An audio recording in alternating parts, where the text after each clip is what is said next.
এবং আপনারা জানেন বাংলাদেশ ছাত্রলীগ নামে কোন সংগঠন নেই এবং শেখ হাসিনাকে হটানো হয়েছে।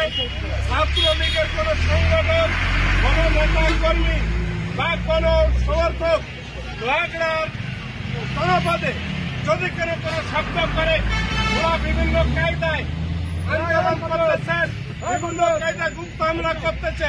আমি আমার সহকর্মী ছাত্র দল, যুব দল এবং বিএনপি মূলদলের সকল ভাইদের প্রতি আমি বিশেষভাবে অনুরোধ করি, যেখানে পাহাবে বাঁশের লাঠি দিয়ে পাছা লাল করে দেওয়া হবে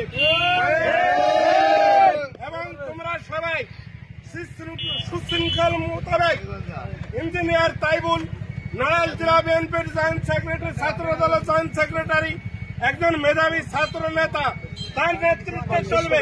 লোহাগড়ার জনপদে আওয়ামী লীগে উচ্চারণ করলে তার পিঠে চামড়া রাখা হবে না। আমার বক্তব্য শেষ করবি। বাংলাদেশ জিন্দাবাদ, জাতীয়তাবাদী দল জিন্দাবাদ। সবাইকে ধন্যবাদ। ভালো থাকবেন, সুস্থ থাকবেন।